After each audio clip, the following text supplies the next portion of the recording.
Hello and welcome, guys. This is our second video in behavioral change training program. So let's begin. In the previous video, we prioritized which behavior is the most important for you to change right now. And in this video, we are going to start actually working with that. Today, we're going to do conceptualization.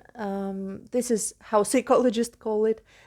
Basically, it's like the system model of how your behavior happens and what creates it in the first place and how it influences your life. So this is like the model of understanding the influence of this behavior and the reasons for this behavior. So first of all, let's use our three-step system. Three-step system includes describing what was going on before the behavior, during the behavior, and after the behavior. Like, for example, before the behavior, you were thinking about financial problems, you felt anxious. During the behavior, you decided to scroll through funny videos on, I don't know, TikTok.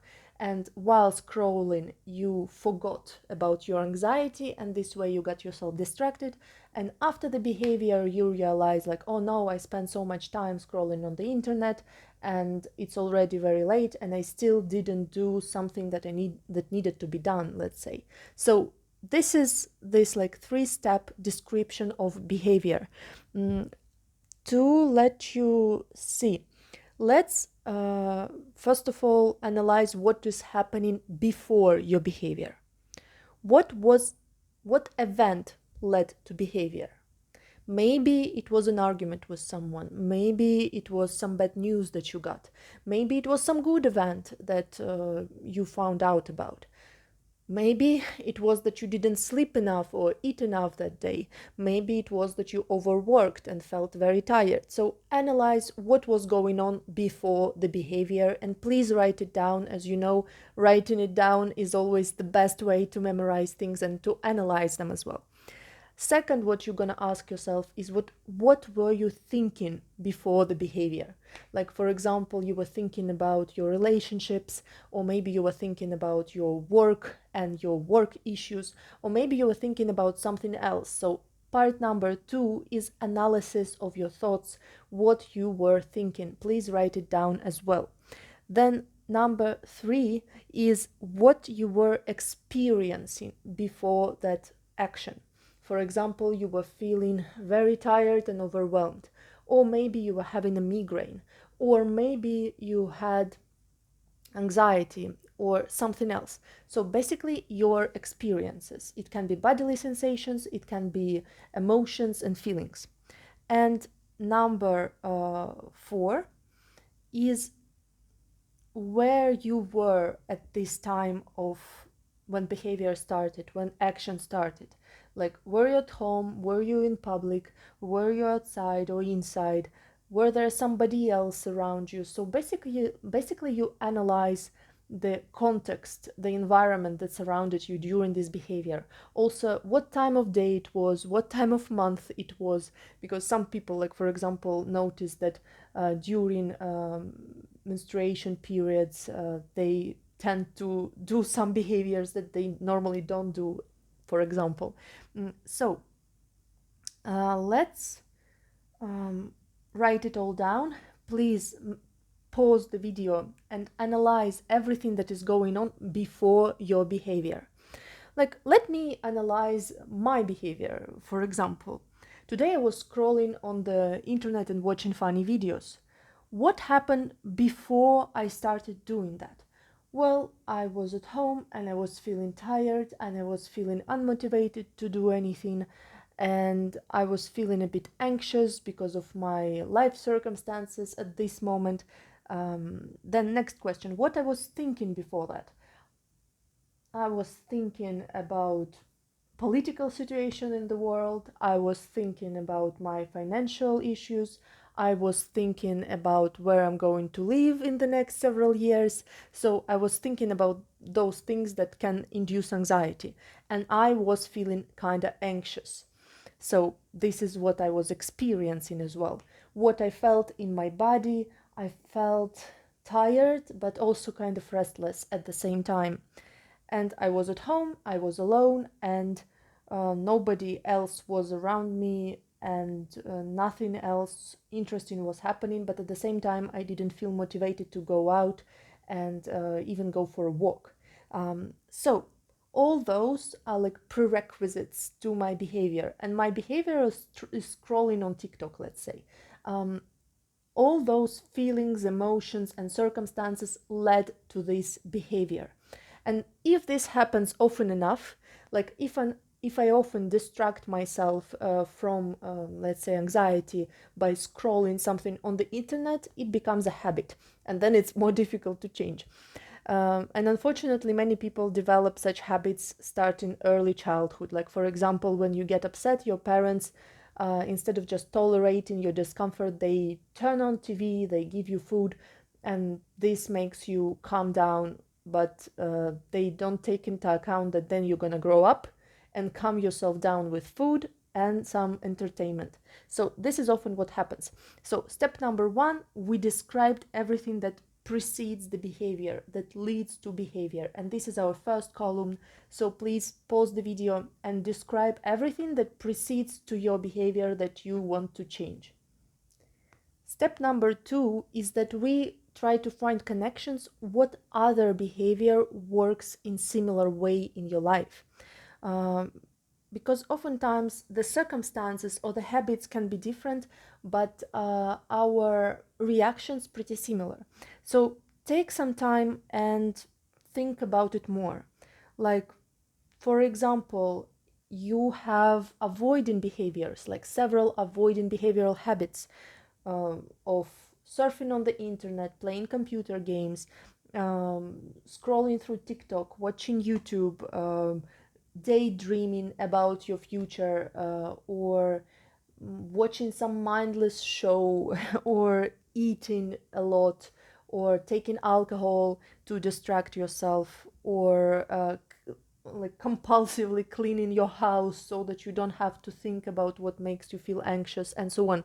All those are similar avoidant behaviors. So what you can do, you can also find other similar behaviors and kind of group them together and work with them together in the future. So because here we have, for example, avoidant behavior, its function is to lower anxiety. So you're trying to regulate anxiety using this behavior. And this information, what your behavior is serving, what is the purpose of this behavior, which need it covers, is really, really important, because even if you change that behavior, your need will still be present. So we really need to cover this need and to satisfy it in some other way. Like, for example, if you are used to calming your anxiety by scrolling on TikTok, and you want to change this behavior, you need other ways to regulate your anxiety. And for this, for example, you can go to my emotional skills playlist. Or another example, if your behavior is helping you, what? Feel safe and protected, you will need other ways to feel safe and protected. So it's really important to understand the goal of this behavior. So step number two is describing exactly what you do. This is also really important to describe it even like in the small steps, because oftentimes our habitual behaviors, they become very fast. The reaction happens very fast in our brain and we don't have time to actually notice it. And when describing it by step, your behavior, like what exactly I'm doing, how I'm feeling during the process, what changes in my experience during the process of this behavior, this is really useful. You learn to see those small signs and details. And this is why this exercise is very important. You learn to see what leads you to behavior, and in the future you will be faster to catch up, like, now I will be tempted to scroll on TikTok or something like that. So yes, this is step number two. Step number three is analyzing consequences of your behavior, like what happens after you got into this action. For example, what happened immediately after that? What are like short-term circumstances? What are longer-term circumstances? How does it influence your life in 5 years, in 10 years? How did you feel immediately after that behavior happened? Like, for example, you scrolled on TikTok and immediately after that you felt more anxious because you avoided and procrastinated doing something that you actually need to do, and because of it you felt more anxious and tired because you spent a lot of time on your phone. This is an example, so please write down what was going on with you after that behavior. Next is, did you manage to avoid what you were trying to avoid or to achieve the need you were trying to cover? For example, if you were feeling anxious and wanted to lower anxiety, did this behavior actually help you lower it, or it was just temporary? So you were scrolling on TikTok for half an hour, and or even longer, like an hour, 2 hours, and in 2 hours you felt even more anxious. Or maybe it actually worked and you managed to achieve whatever you were trying to achieve with this behavior. Or, for example, you have anxious attachment in relationships, and this way you always try to super control and over control your partner and try to pay attention to every small sign that they might not like you anymore, and so on and so on. And this behavior is driven by your need for safety and need for secure attachment. But if you analyze the consequences of this behavior, you might find out that actually it doesn't help you feel secure. On the contrary, it makes you feel more and more anxious. Like you start noticing more and more things that are not fine in your relationship. Or if you have avoidant attachment, maybe it's the opposite. Like you avoid talking about your emotions, you avoid talking about your feelings, and this way you hope to avoid confrontation, to remain calm, remain in comfort. But because you're doing it, your partner feels unsafe, and then it just makes you have conflicts with them all the time. So step number 3, we analyze the consequences of our behavior and if it actually helps us or doesn't. Oftentimes we can see that a behavior can be both beneficial and harmful in different ways. Like, for example, if you feel upset and you eat something, it helps you calm down, but at the same time then you're feeling sick because you overate, something like that. So behavior can be both good and bad in different ways, and if it's the case, you can also make benefits and disadvantages of behaviors, like gains and losses from this behavior, like a separate table. Maybe you will decide you don't want to change it. So it happens.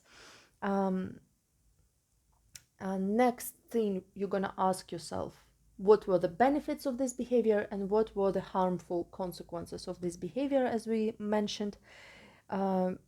Then also, did you gain something or did you lose something because of this behavior? Like, for example, if your behavior is just scrolling online, you lose time for that and you lose your energy and so on. So describing all these 3-step model, model.